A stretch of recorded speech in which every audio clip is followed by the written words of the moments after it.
And the N in the Shine coaching methodology is next right steps.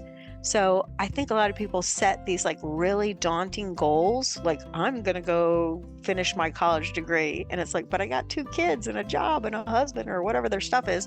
And it seems so big to finish college. But what I find is to get rid of that doubt, that fear, the overwhelming part of transition is to just go, what's the one thing that I could do, the next right step?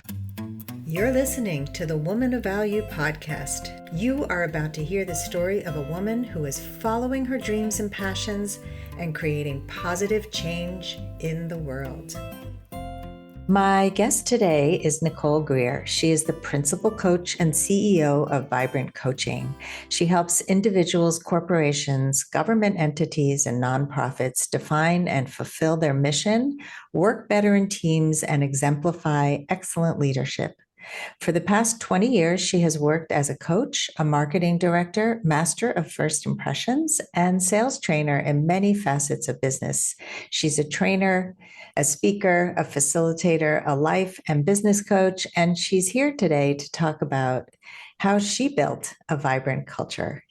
Welcome to the show, Nicole. Oh, I'm so glad to be here. Thank you for having me. It's a privilege. We always start with, what does woman of value mean to you? Yeah, so I think a woman of value is one who's found her purpose, and knows what her mission in life is.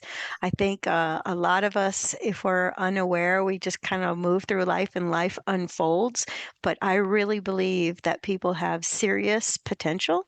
They have unique abilities. And when I think about the world, there's a lot of issues out there in this world of ours. And I think it's because people have not tapped into what their unique abilities are and that mission or purpose. And when you do, you're operating at a very high level. You're working in your potential, and that brings great value to your own life, the people around you, and then I think ultimately the condition of our world, Absolutely. I love that. Talk about that moment or moments when you discovered your own value. You help all these people discover their purpose and their mission, but how did you get here? That's a great question. Yeah. So, right out of high school, I needed to go to work to, put a roof over my own head, to feed myself, put clothes on my body. And so, like most people, I went and got a job, and I went into the restaurant business. The restaurant business was very good to a very energetic young gal. And really, during the time there, they looked at the work that I was doing. I worked for a company called Bill Knapp's, and then for Applebee's for many years. And they said, she's really good with people. Like people started to tell me that I was good with people. And I was like, oh, okay. So I started doing training. I got into management right there in the middle of the Applebee's. I got recruited out of there by a woman named Nancy Freeman. And Nancy Freeman invited me to come be in this business I had never really thought of, which was property management. And the very same thing happened to me. I got recruited, I got into a sales position, and then they said, she's really good with people, So I think that's really when I started to realize this concept of unique ability. Some people just are very masterful at like getting along with others and encouraging them and motivating them to do more. And I think I just really got blessed when I popped on the planet with this enthusiasm for life, this enthusiasm for things. And so I really think that is the value that I bring. And for many years I worked in property management. It was such a good business to be in. I enjoyed it so much. I traveled, and eventually I became like the fix girl. They'd be like, this property's a mess, go over there and clean it up and fix it up and hire people and get the place filled up with people. And I said, okay. And so I went to Florida, I went to Durham, North Carolina, Maryland, all sorts of places on the East Coast. And again, it was just the ability to, kind of woo people. I'm not sure if people that are listening have ever heard of this thing, Strengths Finders. It's one of the tools I have in my toolbox. And one of my top strengths is woo, winning others over. And so I just I didn't know what it was until I took the strengths finders, but I've been using it my whole life, and eventually started my own business, became entrepreneurial, and now I really win others over to the ideas of being a great leader. I speak in front of groups and coach people one-on-one, and again, help them find, their potential and their mission, their vision, so that they can bring it to the world. It's Yeah, very cool that right out of high school, you discovered what you were good at. I mean, most of us, it takes like decades to find, just kind of our mark in the world. And sometimes we get little breadcrumbs, we get little ideas and thoughts of things that we're good at for a period of time. I know for myself, I was a working artist in many different forms, oh, and beautiful. yeah, it was a lovely career, but it didn't pay well. I didn't really know how to make it pay well without feeling like I was just, I don't know, I just felt like dollars for hours wasn't working for me for sure. Right. And I did make prints and sold things, but it just always felt like I was hawking my wares as opposed to coaching, which is learn a skill, a bunch of skills, and then help Hmm. other people. And the results were just so much further reaching than with art. And I think, for me, that's where I stepped into. I want to make an impact and I want to really help others do, kind of what you're talking about to help people realize their full potential. Because I totally underplayed my full potential for so much of my life. So I'm Mm. curious what you find, when you're working with people, what are some of the things that you're finding that they struggle with the most? People struggle with transition a lot, so I love your story because you said I had that moment where I'm like, oh, I got to transition. And I think that there's a lot of fear for people in that transition, and they think that it's like it's going to start and stop. And I think what people really need to realize is that if you want to transition, you want to live somewhere different, you want to have a different career trajectory, you want to learn a skill, it's not an on and off thing. It's like I have a philosophy and a little coaching methodology of my own, and it's called SHINE. And it's a little acronym I put together after many years of coaching. I'm like, this is how I see coaching. So I put together SHINE, and the N in the SHINE coaching methodology is next right steps. So I think a lot of people set these like really daunting goals, like I'm going to go finish my college degree. And it's like, but I got two kids and a job and a husband or whatever their stuff is. And it seems so big to finish college. But what I find is to get rid of that doubt, that fear, the overwhelming part of transition is to just go, what's the one thing that I could do, the next right step, just one little baby step or one leap that would move me towards that thing that I really want to achieve. So, I think the number one thing I see people struggle with is really transition and how to go about it. So I think next right steps is how you need to have your mind set up. Yeah, I really like that. I think people tend to want the all or nothing approach. And, Hmm. it's got to be, I've got to know everything, all the steps. And that's been so helpful when I work with clients also, is breaking it down into Yes. manageable, doable pieces. And also, we have much less chance of failure and slipping or you're not sticking to a plan when we break it down. I remember my son used to have these huge goals, like I'm going to lose all this weight and I'm going to get into this exercise plan and I'm going to run 20 miles a day, like from nothing to 20 miles a day. And he'd Right. burn himself out. Like it was ridiculous. He'd be in pain and then he'd stop running and then he'd gain weight. This is what people do. And then he realized it was like a lifestyle shift he needed to do slowly, eat differently, think differently, work up Hmm. to what he wanted to do. And I just wrote about this actually in my newsletter because people want to break habits. They want to change habits and make do the atomic habits, be better and to have better habits. And to change a habit, it's the similar process. It's getting those next right steps. What do you want to replace it with? So I'm curious what your SHINE stands for. We know what the N is. What is the S? The S stands for self-assessment. And I think that's another daunting place for people is, it's almost like a lot of times in our culture, maybe the way we were raised, like when I was growing up, my father would say a lot of things about how I was a child. Like you're a child. This is what children do. Like he kept telling me how I was little and I should be quiet and all that. And he meant well, and I have very good manners now, so that was helpful. But you as an adult, you do need to stop and look in the mirror and not be selfish, but be self-aware and understand, okay, how am I hardwired? So again, like taking that strengths finders or any of the other bazillion assessments that are out there, it's a good way to look in the mirror and say, what is my deal? Okay, I have a really powerful question. I love this question so much. I picked it up on the second time I went through a coaching program. I do one about every 10 years because truthfully, I love school. And second, it's like you need a refresher, right? So I went through this second coaching program at the university or at Queen's University in Charlotte, North Carolina. And the professor said, here's the question. What is it like to experience you? And I was like, oh my gosh, that question is money. That is so good. And I think that's what people have to realize is like, how do you move in the world? What do people say about you?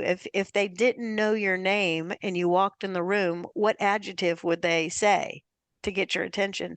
And I think that's really, really huge, particularly in your career trajectory. Are you, like a lot of times when I'm training, I kid around and I'm like, are you user friendly?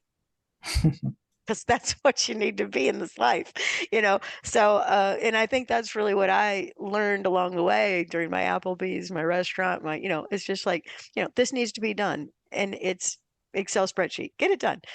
This trash is on the floor, pick it up, whatever needs to be done.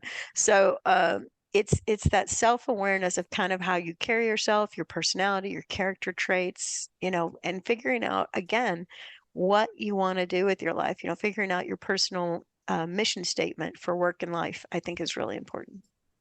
Huge. So the self-awareness, the self-assessment, I do Hmm. that. So I'm also a dating and relationship coach.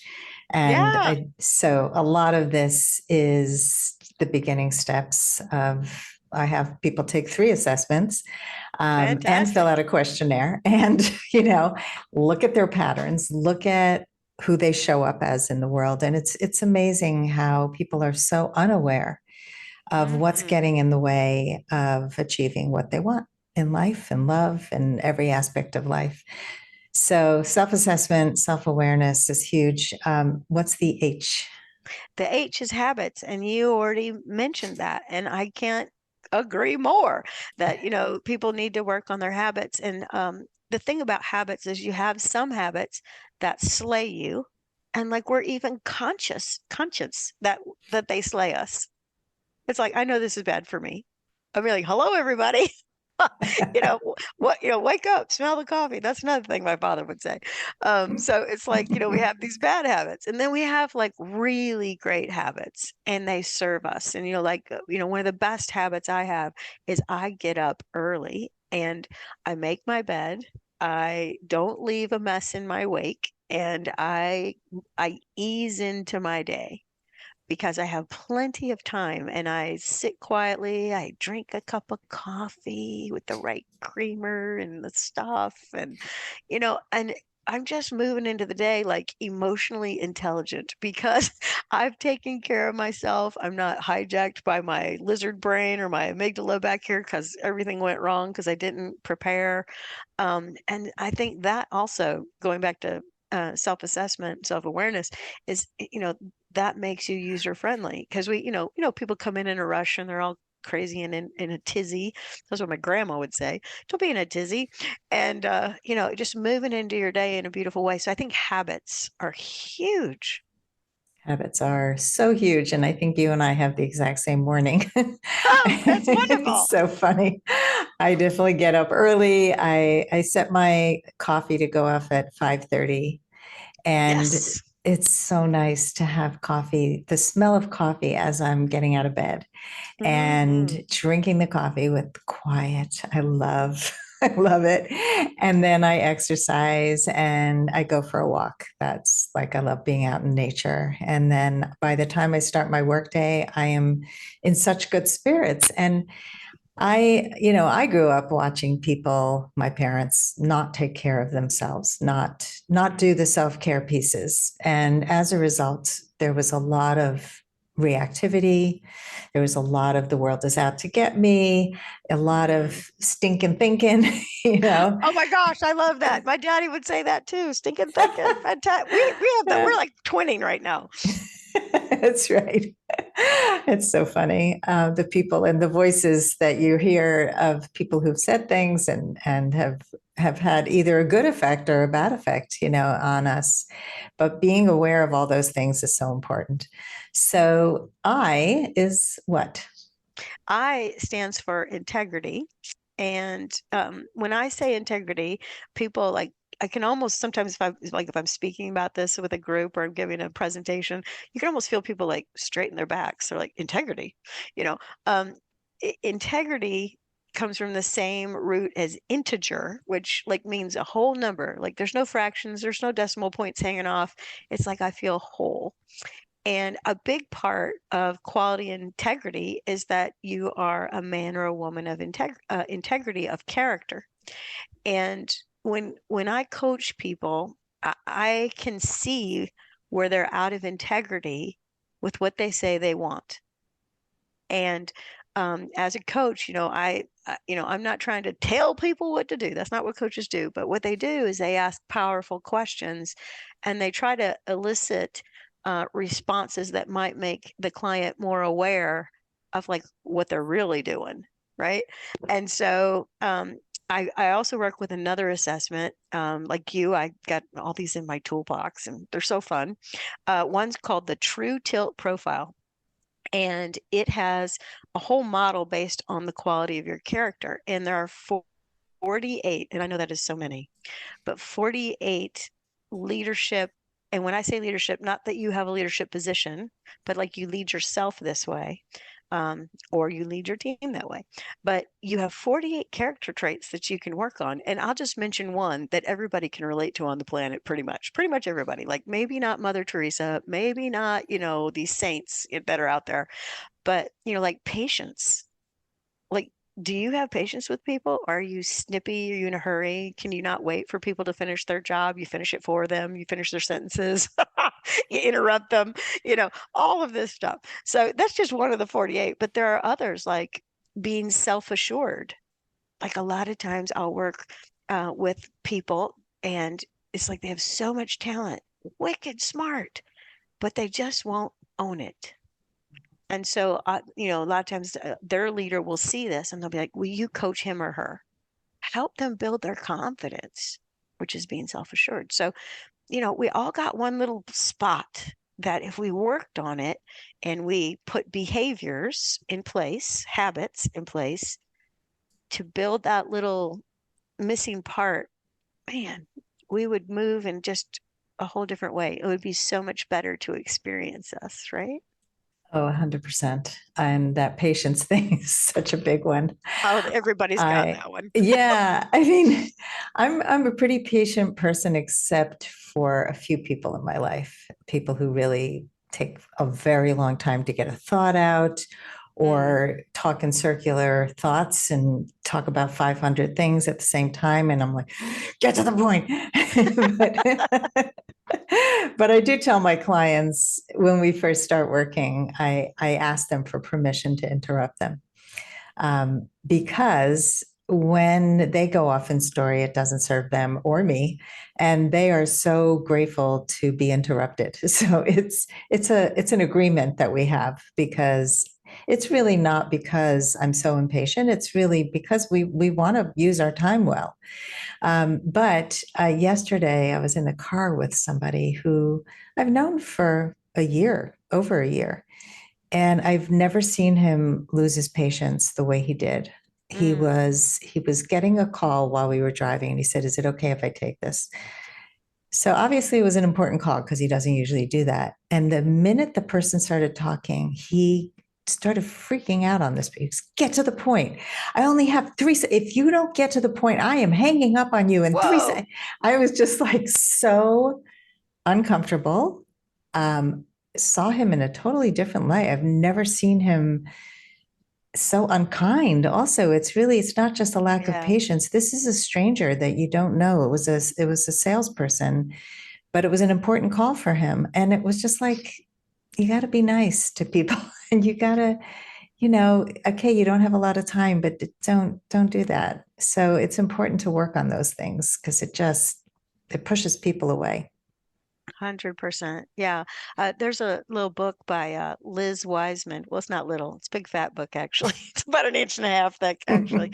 But anyways, she's a PhD, very fancy researcher, fantastic. And her book's called Multipliers. And I'll just tell you the gist of this whole inch and a half thick book is really good. She's like, when some people walk in the room, they multiply the outcome, and when some people walk in the room, they diminish the outcome. It's back to kind of what is it like to experience you, right? And I just see it everywhere I go. Sometimes I'll sit in on a meeting when I'm working with a team, a corporate group or something, and like in like less than a minute, which one is the diminisher, and Yep. that's the person that really could benefit from moving through the S, the H, the I, know, just it, and I think coaching helps people do this thing, remove their blind spot. I bet you've been very instrumental in helping your clients like go, "Oh, really?" And you're like, "Mm-hmm." Yeah. It's like, It's a aha. thing. That's right. Yeah, no, that's an interesting way to look at it. The multipliers, Oh, isn't it diminish or good? multiply. Yeah, I like that a lot. And you can feel it. You can feel the Oh, person's energy immediately. I mean, I have coined the term woman of value. And to me, a woman of value is the person who is a multiplier, the oh, I person love who that. has, because she's got the self awareness and she knows how to speak up and she knows how to show up in the world with her integrity and to take a stand for what's important and to be the leader. I think that a lot of us don't realize that we have leadership qualities, or we haven't Hmm. stepped into them yet. I know for me, I never saw myself as a leader until I was a few years into coaching. And one of my coaches said, "Well, yeah, you're a natural leader." And I was like, "Well, huh? That makes no sense. That's not how I ever saw myself." But that's the beauty of coaching. That is exactly right. And here's the thing, probably everybody that met you said, "Wow, she's amazing. She's a great leader." And like you're just sitting there in the dark, Yeah. until somebody like turns the light on. That's Yeah, and then you fantastic. step into it, right? A And it's a 100%. responsibility and you have to maintain your integrity when you're a leader. It really makes you so much more aware of what is my mission. I run a large Facebook group, and one of the things that sets us apart from other Facebook groups for single women is the fact that we have extremely clear guidelines. And the guidelines are a reflection of my mission and who I am. And so we don't allow people to give advice. We give support. We talk about things in I messages, not you should do this. Because in the dating world, man, everybody's telling people to run away, leave him. He's probably a narcissist. We're, labeling people without knowing them. And Hmm. it's training people to be more self aware, to communicate more kindly, to be more open minded, to stop making assumptions, and it really changes people being part of this group. And I love it. I love seeing the changes that happen. And this is a free group, and it's called Your Last First Date. If you know any single women, but I know that's lots of single women. I can okay. turn them Well, on to that. Yeah. send them over.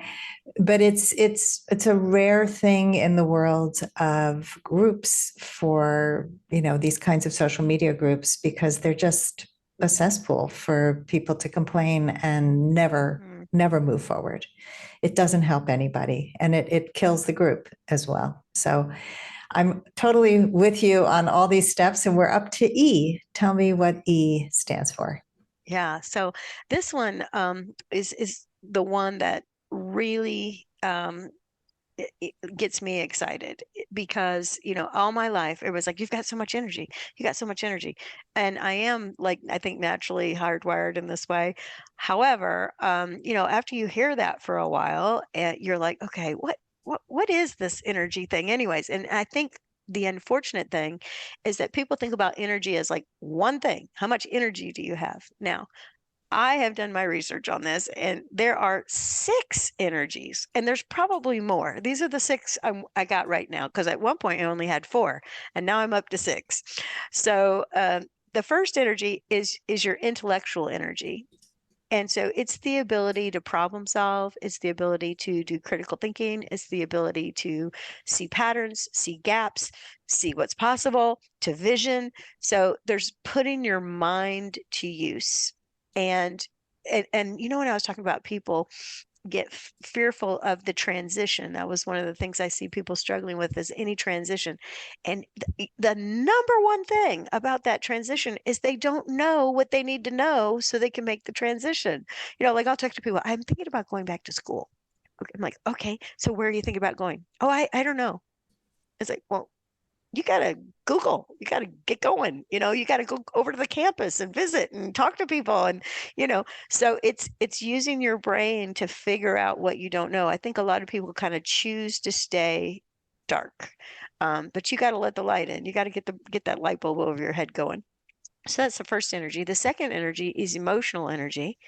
And like I said earlier, like you gotta stoke that positive feeling. Like you and I, we're up in the morning, we're smelling our Folgers, we're doing our thing, taking the walks, being with, and I have a little dog. I didn't mention Jack Jack, but like if you pet Jack Jack for 10 minutes, you're good to go. So, I get all lovey and warmy and good and happy in the morning. Beautiful. So that's emotional energy. The third energy is spiritual energy. And that energy could just be pure enthusiasm for life, or it could be a faith-based thing. But it's this thing that's like, all of this is not a mistake. There's a bigger thing going on than just my little world, and bringing that spiritedness, that enthusiasm to whatever you do. Do it with all your heart, that kind of thing. So there's that spiritual energy. So I like to read everything from Marianne Williamson to Wayne Dyer to the Bible to whatever. I mean, I'm reading all this stuff, and all of the things I read give me this positive perspective to move into the day. So spiritual energy. The next energy is physical energy. You already talked about that with your son. I mean, like, and if you don't feel good in your body, it's very hard to do good work. That's what I know. If your toenail hurts or your back hurts or your head hurts, you got to get all that straightened out. And the fifth energy is social energy.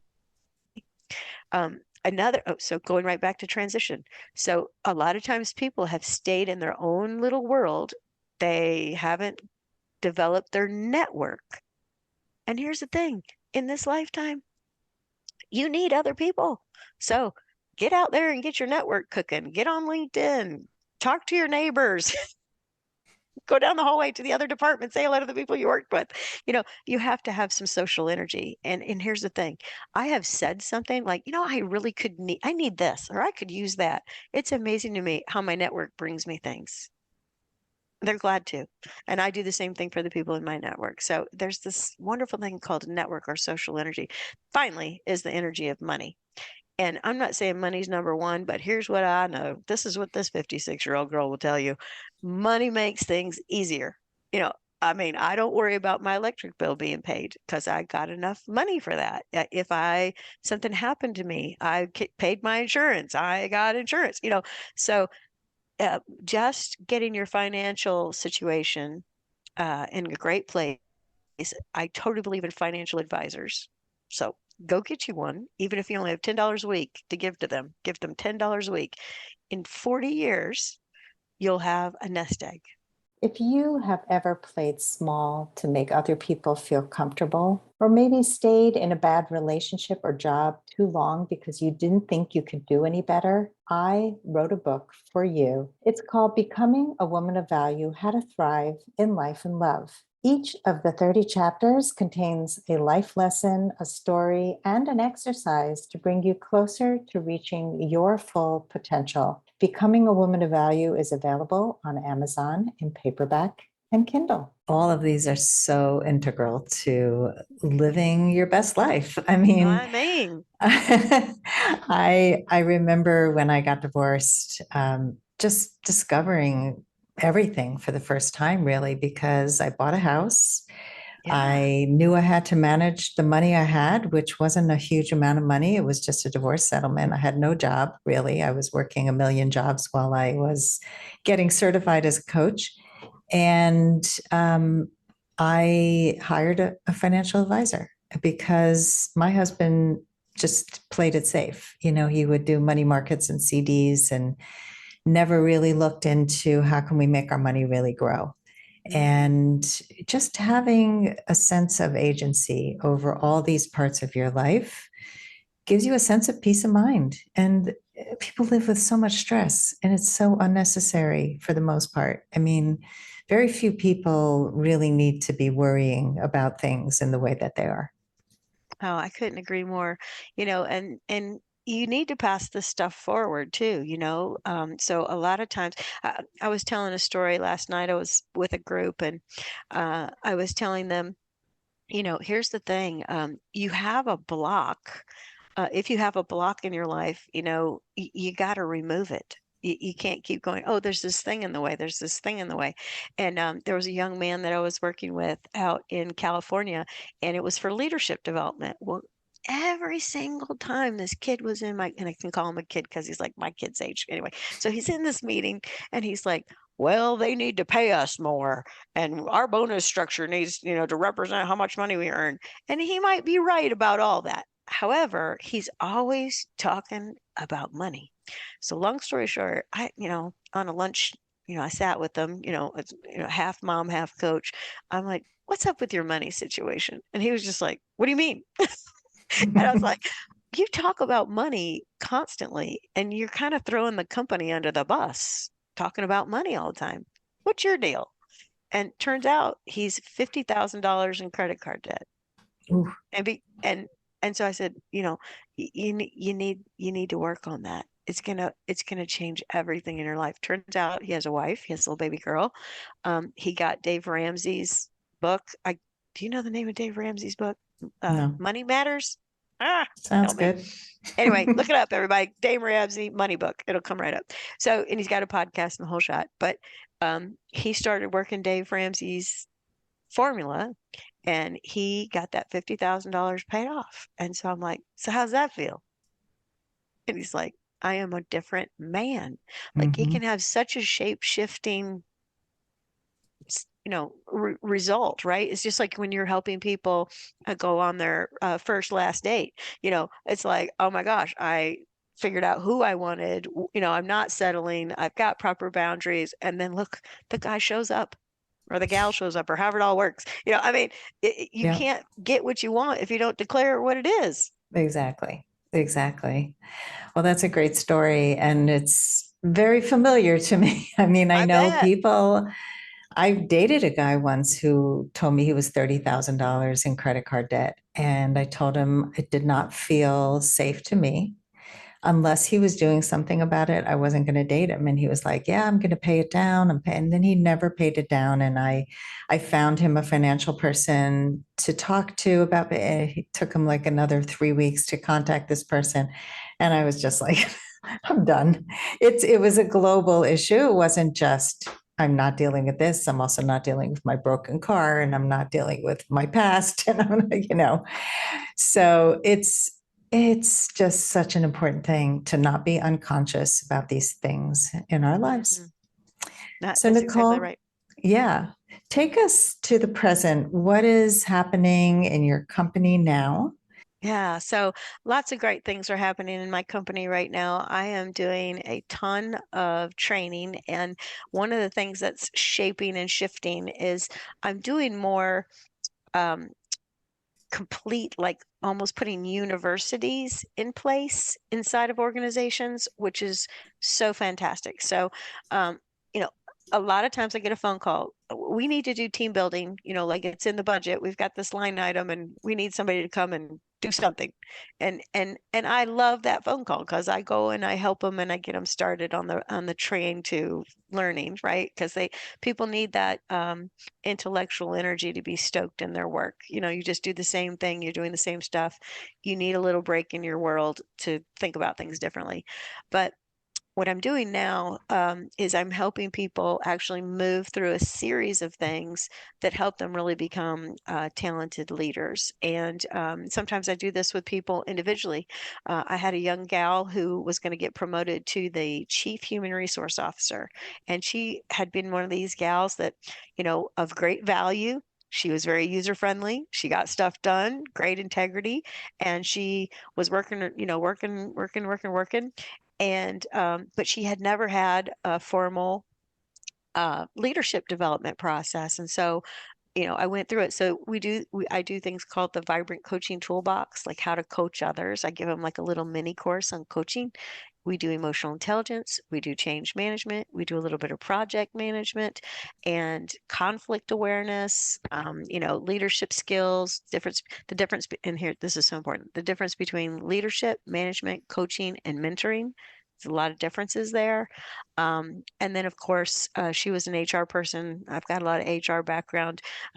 We put together like a strategic plan for her to move into the position. Not to run the department yet, but here's how you're going to approach when you get this promotion because the other gal was retiring. So I'm loving working with people over an extended period of time instead of just a one-off.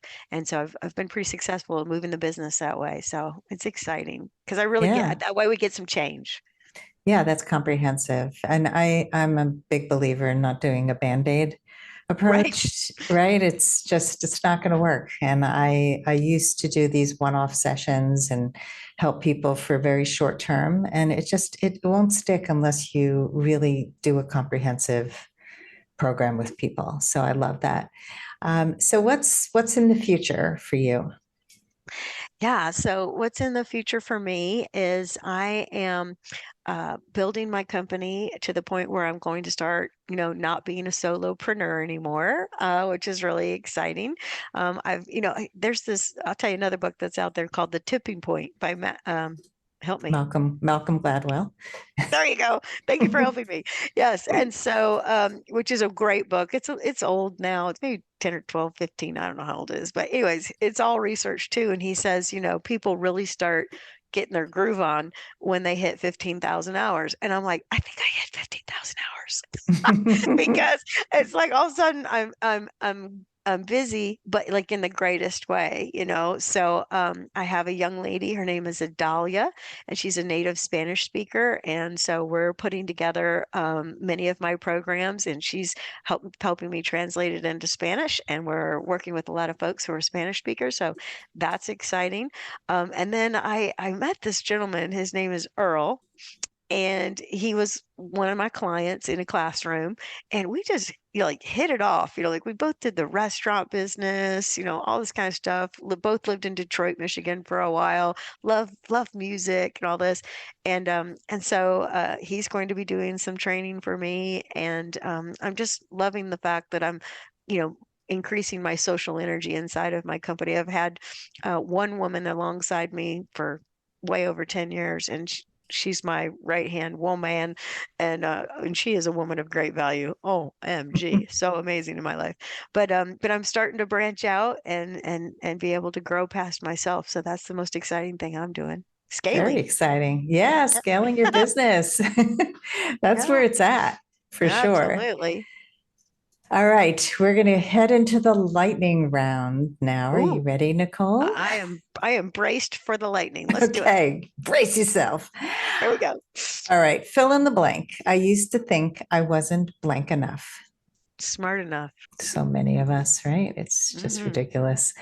What was the number one thing holding you back from becoming a woman of value?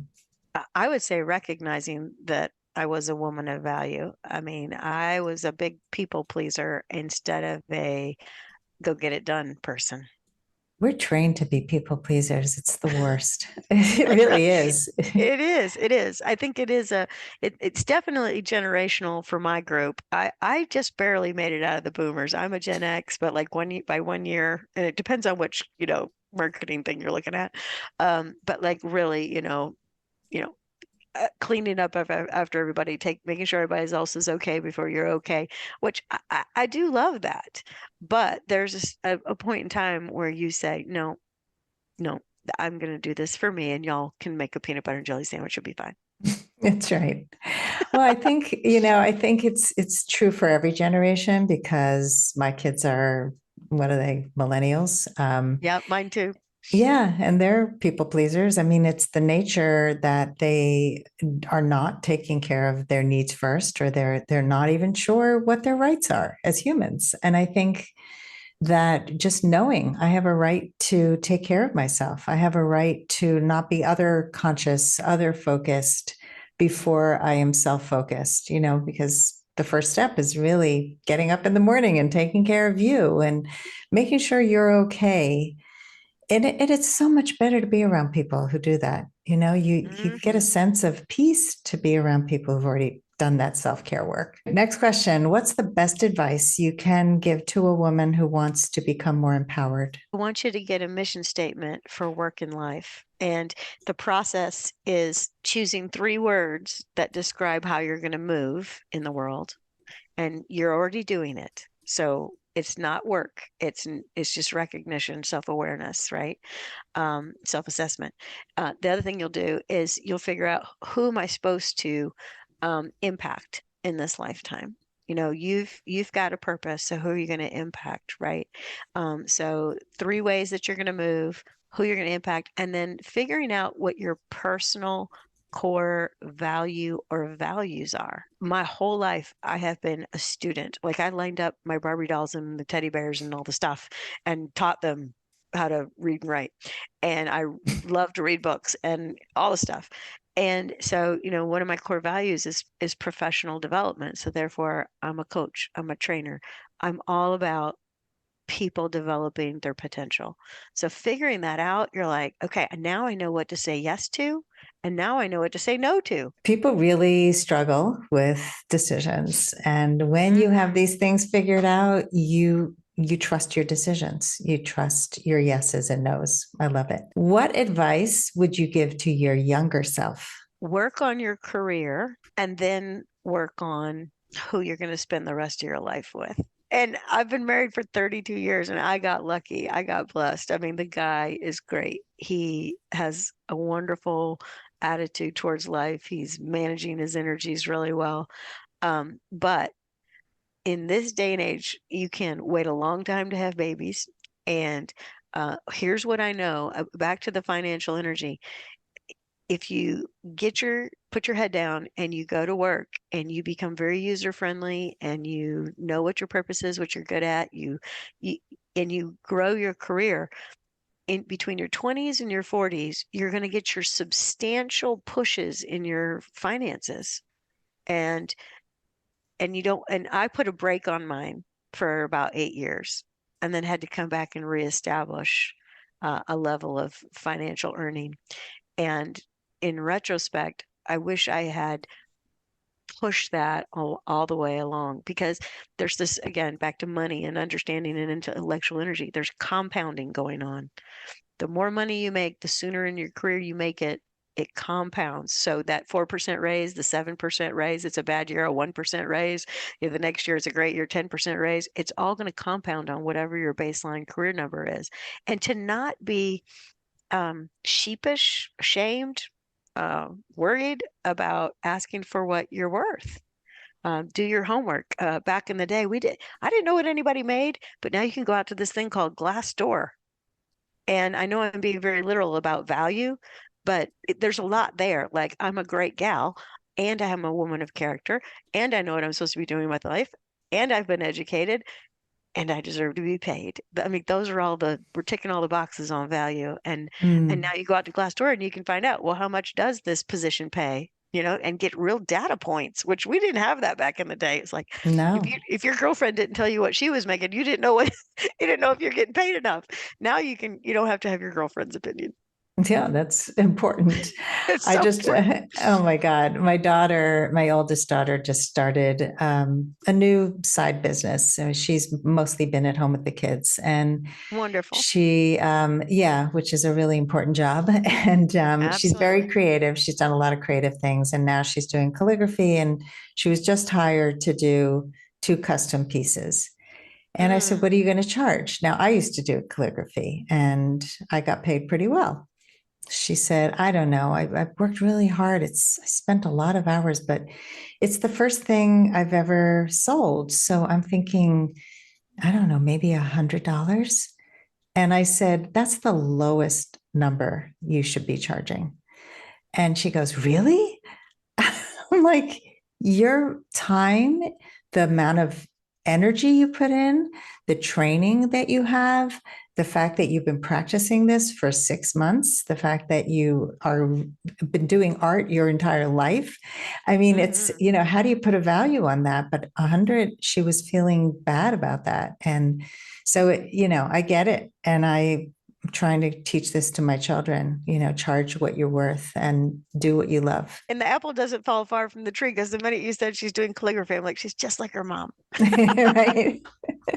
My kids are all creative. Their father is a puppeteer and a comedian. And Oh so, my goodness. yeah, my kids all have the genes from both sides. Yeah, they are not lawyers, doctors, or accountants. None of them. There's no That's surprise there. okay. Yeah. Yes, but you have to be a little more savvy if you're working for yourself and you want to make money. How do you run a business?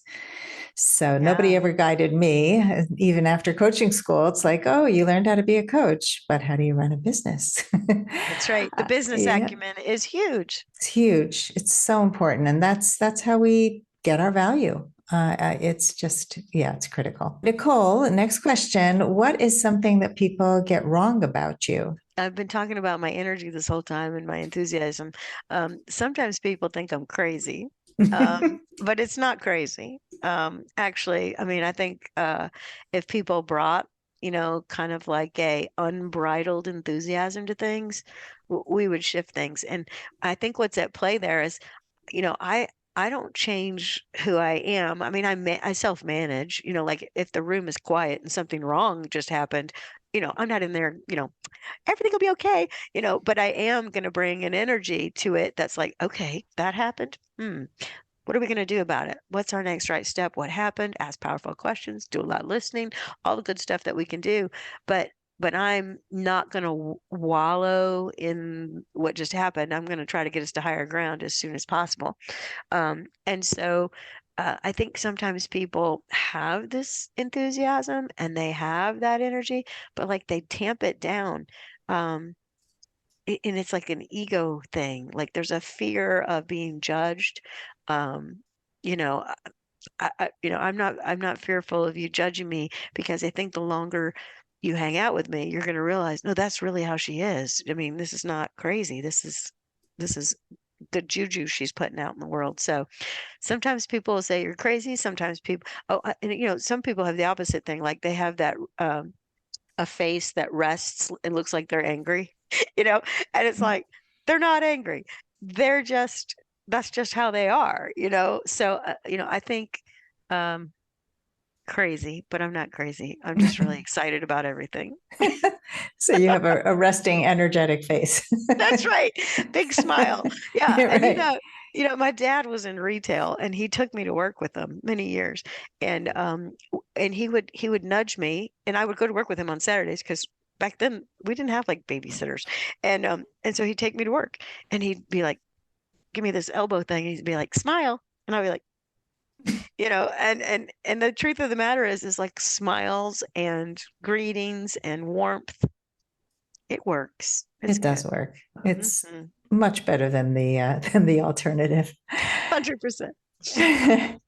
Well, finally, Nicole, how would you like to be remembered? I would like to be remembered as a resource. If I can help anybody that's listening, I'd be delighted to be a resource for you. Also, I'd like to be remembered that, like, this thing of moving in the world and shining, being a vibrant person, it can really pay dividends. You can drop kind of whatever this other persona you're bringing to the world, and you can flip the switch and you can get what I call lit from within. I make a joke like, let's all get lit. And people are like, what bar should I meet you at? And I'm not talking about that. Although I do like a glass of red wine, I must admit. But, I'm talking about like finding your purpose, figuring out what you want to do with your life, and come on, let's do it. Yeah, let's do it. Yes, I 100%. love it. It's great energy and it's a great message. Nicole, tell our audience what your website link is so they can find you, and I'll put all the other links in the show notes. Fantastic. Just simply go to www.buildavibrantculture.com. Well, Nicole, thank you so much for coming on the show today. I certainly feel energized and Good. Me too. smarter. Me I too. think that the principles you teach are just so important, and building that vibrant life, the life that's aligned with who you really are underneath, because so few of us really get there. And it's such a beautiful mission that you have to help people find theirs. And so thank you so much for coming on the show. Yeah, it's been my pleasure. I had a ball. Thank you so much, Sandy. And thanks everybody for listening today. If you love our show, please give us a great rating on Apple Podcasts and be a woman of value. Have a great day. If you would like to step more fully into your value, grab a free copy of The Ultimate Guide to Becoming a Woman of Value on my website, thewomanofvalue.com. Just click the link at the top of the homepage. And if you haven't already done so, be sure to click the subscribe button in your listening app. And if there's something in this episode that inspired you, please share it with others, because the more we share these inspirational stories, the more women of value we will have in this world. I'll see you next time.